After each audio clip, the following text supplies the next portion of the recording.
बिस्मिल्लाहिर्रहमानिर्रहीम। अस्सलाम वालेकुम स्टूडेंट्स।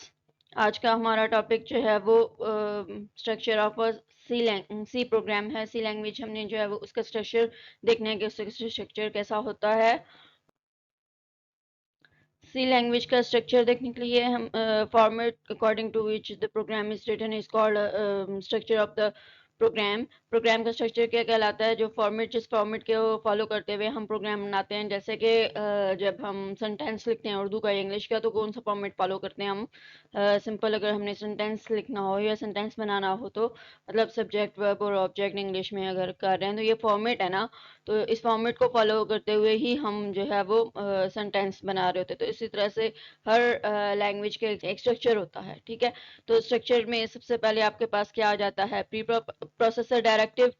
प्री प्रोसेसर डायरेक्टिव्स क्या होते हैं वो आगे डिटेल हम पढ़ेंगे। उसके बाद मेन फंक्शन होता है, ठीक है। मेन फंक्शन जो है वो हर प्रोग्राम में कंपलसरी होता है। सी और सी प्लस प्लस दोनों में मेन फंक्शन जो है वो आपके पास कंपलसरी फंक्शन होता है, जिसके अंदर हम क्या करते हैं, जिसके अंदर जितना भी काम करवाना है, जितना भी जो आपने वर्क करना है वो इस मेन फंक्शन के अंदर होगा, ठीक है। जो कुछ भी आपने डिस्प्ले करवाना है, जो कैलकुलेशंस करवानी है, वो सारा कुछ मेन फंक्शन की बॉडी के अंदर होगा, ठीक है। ये ब्रैकेट्स जो आपके पास हैं, इनकी मदद से आपको पता चलेगा कि ये आपके पास जो है वो बॉडी कहाँ से मेन फंक्शन की स्टार्ट हो रही है और कहाँ पे क्लोज हो रही है, ठीक है। तो ये आपके पास स्टार्टर और ये आपके पास एंड हो गया कि मेन फंक्शन जो है वो कहाँ से स्टार्ट हो रहा है और कहाँ से एंड। तो इसके अंदर मेन फंक्शन के अंदर कुछ स्टेटमेंट्स होती हैं। डिक्लेरेशन अगर करनी है तो डिक्लेरेशन हो जाएगी वेरिएबल्स की, ठीक है। और स्टेटमेंट्स हैं, कैलकुलेशंस हैं, सब कुछ इसके अंदर ही होगा, ठीक है। और उसके बाद अगर तो यूज़र ने कोई फंक्शन डिफाइन करना है तो वो यूज़र डिफाइंड फंक्शंस हो जाएंगे। नीचे मेन फंक्शन के ऊपर भी फंक्शंस बनाए जा सकते हैं, नीचे भी फंक्शंस बनाए जा सकते हैं। और ये प्रोग्राम बनाने के लिए ज़रूरी नहीं होता, ये डिपेंड करता है आपके क्वेश्चंस के मुताबिक। ये आपका इस कोर्स से रिलेटेड नहीं है। इंशाल्लाह अगर आप कंटिन्यू रखते हैं तो सेकंड ईयर में आप इसके बारे में पढ़ेंगे, यूज़र डिफाइंड फंक्शंस कौन से होते हैं, कैसे बनाते हैं और क्या इसकी डिटेल है, ठीक है। तो आइए हम देख लेते हैं structure of a C program language. C language जो है, सी प्रोग्राम जो है उसका स्ट्रक्चर किस तरह से होता है। और प्री प्रोसेसर डायरेक्टिव सबसे पहले हमने देखा, तो ये क्या होता है, ठीक है।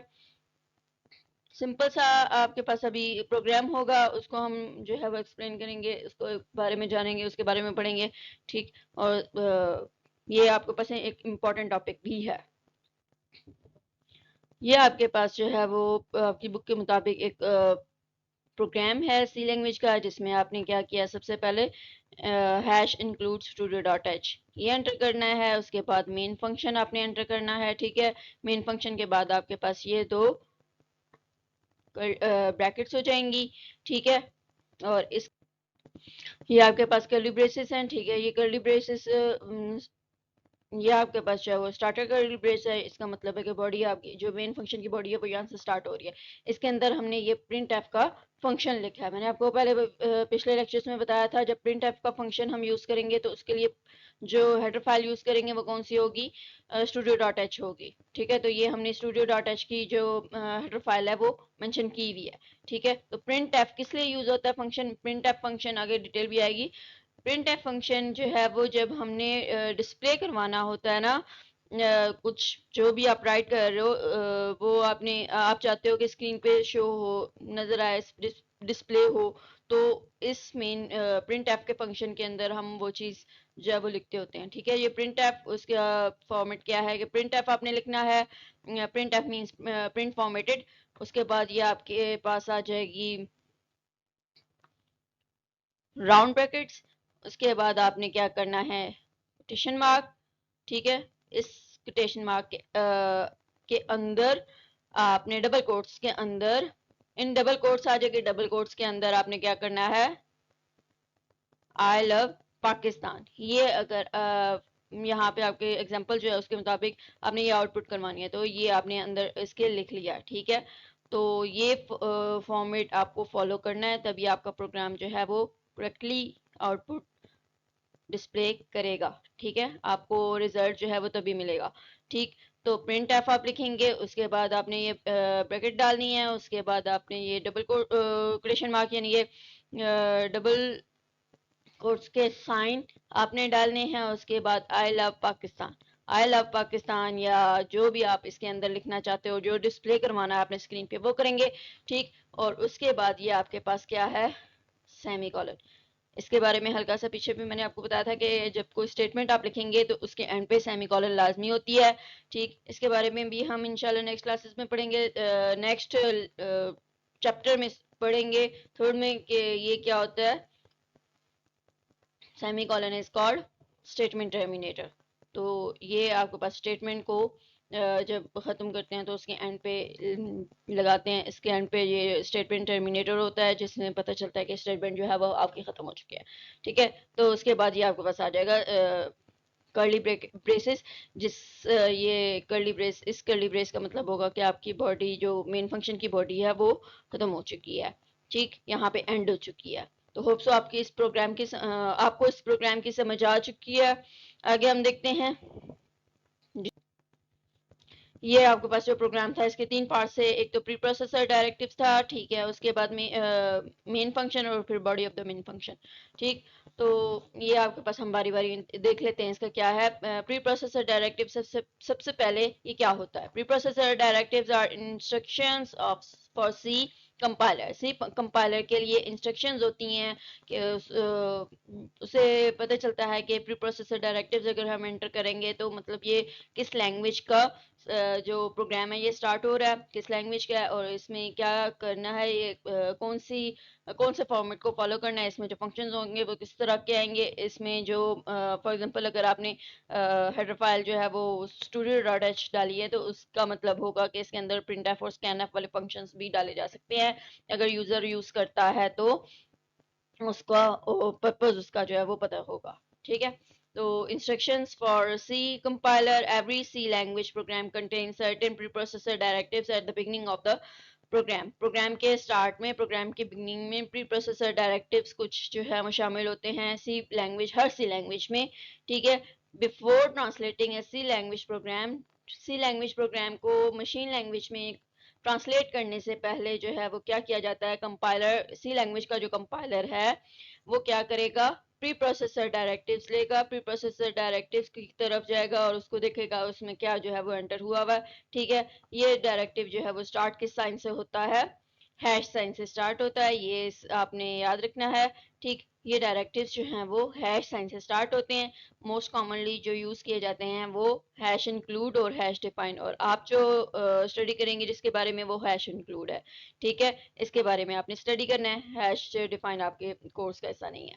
तो हैश इंक्लूड के बारे में आप रीड करेंगे, ये एक प्री प्रोसेसर डायरेक्टिव है और इस प्री प्रोसेसर डायरेक्टिव का सिंटैक्स क्या होता है, इसके सिंटैक्स के मुताबिक ये आपके पास preprocessor directive hash include और उसके अंदर आपने हेडर फाइल का नाम बता देना है।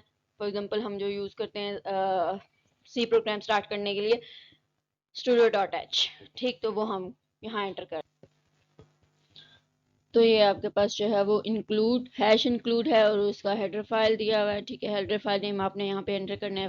अगर आप जो है वो studio.h करते हैं तो इसका मतलब आपको जो कंपाइलर है सी लैंग्वेज का उसको पता चल जाएगा कि यहाँ पे अगर प्रोग्राम के अंदर सी उसके फंक्शंस इनपुट आउटपुट के यानी कि printf और scanf यूज किए जा सकते हैं, अगर वो करेंगे तो फिर उसकी डेफिनेशन जो है उसमें मौजूद होगी, ठीक है। उसको पता होगा उसका पर्पस क्या है उसको यूज करने का, यानी कि वो कौन सा काम परफॉर्म करता है printf और scanf, तो ये उसको मालूम हो जाएगा, पता चल जाएगा, ठीक है।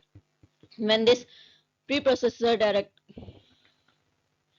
when this preprocessor is carried out by the C compiler जब इसको जो है वो करेगा perform, it will search for header file, वो हेडर फाइल जो है वो प्री प्रोसेसर, ये आपके पास हैश इंक्लूड प्री प्रोसेसर है, ठीक है।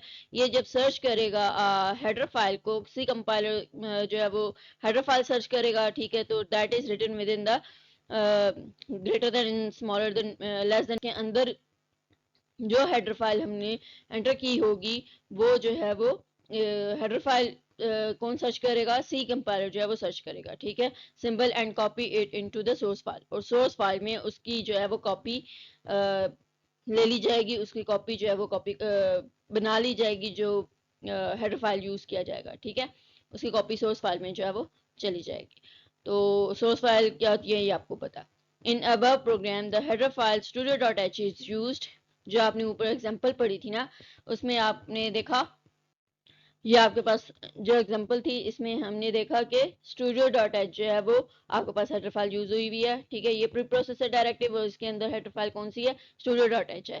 तो studio.h के अंदर पे ये printf का जो है वो फंक्शन भी यूज कर लिया गया, ठीक है। तो यही आपने इसमें जो है वो यूज की, और भी बहुत सारी हैं जो यूज की जा सकती हैं। Header file the programme studio.h क्या है, studio.h stands for standard input output header. Standard input output header. Studio का मतलब क्या है, स्टूडियो किस का फुल फॉर्म इसकी क्या है, स्टूडियो और डॉट एच जो है वो हेडर फाइल के लिए होता है, ठीक है। एच जो है वो हेडर फाइल के लिए। स्टूडियो मींस STD स्टैंडर्ड, आई से इनपुट और ओ से आउटपुट, ठीक है। तो standard input output header file.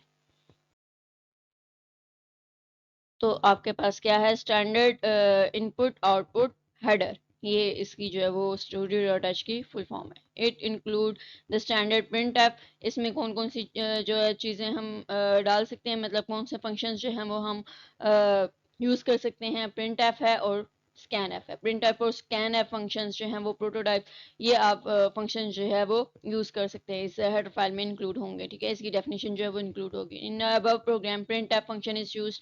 Print F function use हुआ था जिसमें हमने आई लव पाकिस्तान जो है वो प्रिंट करवाया था।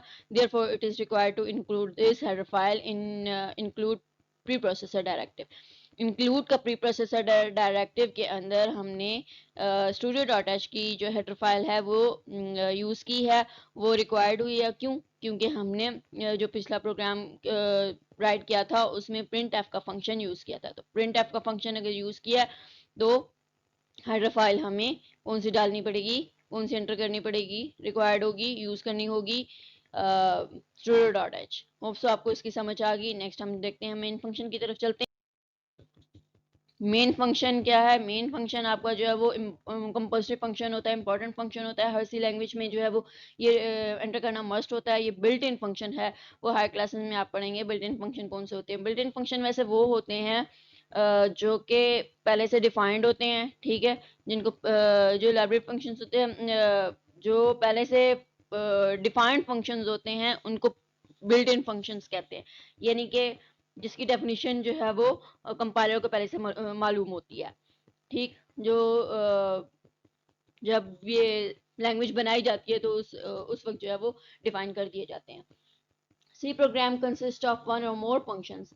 सी प्रोग्राम जो है वो एक या एक से ज़्यादा फंक्शंस पे मुश्तमिल होता है। इसमें हो सकते हैं सी प्रोग्राम्स में एक या एक से ज़्यादा फंक्शंस, लेकिन जो कंपलसरी फंक्शन है जो मस्ट यूज़ किया जाता है वो मेन फंक्शन है। Function performs a single well defined task. Her function जो है वो कौन सा टास्क परफॉर्म करता है, एक ही टास्क परफॉर्म करता है। वेल डिफाइंड उसका टास्क होता है, मतलब उसको पता होता है यही एक टास्क है, मेरा काम है और ये मैंने परफॉर्म करना है। Every C program must have function main function. Main function जो है वो हर सी प्रोग्राम में मस्ट होता है, कंपल्सरी होता है, जिसके बगैर जो है वो आपका प्रोग्राम रन नहीं कर सकता। Which is first section to be executed when the program runs.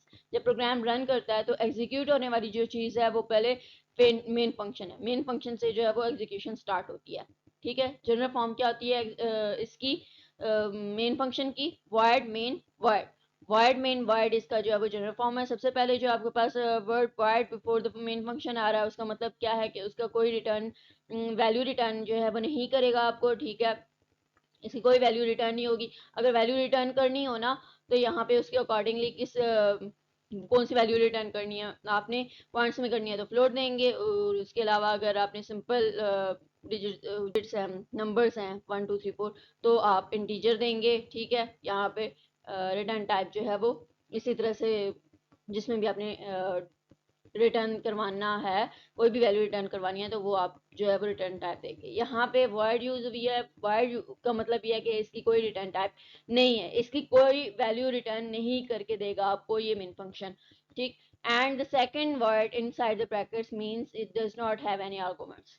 इसके कोई आर्गुमेंट नहीं है, इसमें कोई आर्गुमेंट जो है वो पास नहीं हो रहे हैं। इस वर्ड का मतलब ये है, ठीक, होप सो आपको समझ आ गई। उसके बाद है मेन फंक्शन का बॉडी। मेन फंक्शन की बॉडी जो है वो कर्ली ब्रेसेस से स्टार्ट होती है, जो क्लोज होती है कर्ली ब्रेसेस के अंदर जितना भी काम होता है वो इसकी बॉडी कहलाती है। ठीक है, ये आप स्टार्ट यहाँ से होगी और यहाँ से आपके पास एंड होगी, इस सिंबल से आपके पास एंड होगी। इसका मतलब ये है कर्ली ब्रैकेट्स का कि ये इसकी बॉडी मेन फंक्शन की बॉडी है और जो भी काम परफॉर्म होगा इसके अंदर होगा। Left brace indicates the start of the main body. मैंने बताया आपको start of the main body of the function and match right braces इसके अकॉर्डिंगली जो है वो end of the main function होगा। जो भी फंक्शन की बॉडी है उसका एंड जो है वो राइट ब्रेसेस से होगा और स्टार्टिंग उसकी जो है वो लेफ्ट ब्रेसेस से होगी, लेफ्ट कर्ली ब्रैकेट से। तो मेन फंक्शन की जो बॉडी है प्रोग्राम के, जो प्रोग्राम हमने पीछे पढ़ा था, राइट किया था, उसमें क्या था, सिंगल स्टेटमेंट थी प्रिंट एफ की, जिसमें आई लव पाकिस्तान जो है वो प्रिंट करवाया था हमने। ठीक है, तो ये सिंगल स्टेटमेंट जो है वो उसकी बॉडी का हिस्सा थी। प्रिंट एफ का फंक्शन हमने यूज किया था विच ends with semi colon. Semi colon से उसको एंड किया गया था और स्टेटमेंट जो है वो हमेशा जो भी स्टेटमेंट होगी वो सेमी कॉलन से एंड होगी। ठीक है, ये अगर आप नहीं एंटर करेंगे तो सिंटैक्स एरर होगा और सिंटैक्स एरर होगा तो फिर एग्जीक्यूट भी नहीं होगा, आपको पता है। Print F is standard output function. Print F क्या है, आउटपुट फंक्शन होता है। ठीक है, प्रिंट एफ जो है वो आउटपुट फंक्शन होता है और जो आगे हम पढ़ेंगे स्कैन एफ जो है वो इनपुट फंक्शन होता है। ठीक है, तो प्रिंट एफ आपने याद रखना है आउटपुट फंक्शन होता है। The text to be printed in is enclosed in double quotes. Double quotes के अंदर, यही मैंने आपको एक्सप्लेन किया था कि डबल कोट्स के अंदर जितना भी हम टेक्स्ट लिखेंगे वो टेक्स्ट जो है वो प्रिंट होगा, स्क्रीन पे आपको शो होगा। जो भी आप प्रिंट करवाना चाहते हैं, जो डिस्प्ले करवाना चाहते हैं, वो प्रिंट ऐप के अंदर आप उसकी ब्रैकेट्स के अंदर डबल कोट्स के अंदर जो है वो एंटर करेंगे। ठीक, statement in C is terminated with semicolon. Semicolon से जो है वो सी की स्टेटमेंट्स को टर्मिनेट किया जाता है। Therefore semicolon is used at the end of the print F statement. This program will print the message I love Pakistan on the screen. Hope so आपको मेन फंक्शन की बॉडी का भी clear हो गया सब। आज तक के लिए इतना ही। इंशाल्लाह नेक्स्ट वीडियो में नेक्स्ट लेक्चर के साथ हम मिलेंगे। अब तक अगर आपको कुछ कन्फ्यूजन है, कोई प्रॉब्लम है तो आप कमेंट में क्वेश्चंस पूछ सकते हैं। इंशाल्लाह नेक्स्ट वीडियो में मिलते हैं और उस वक्त के लिए अपना बहुत सारा ख्याल रखें और अल्लाह हाफिज़।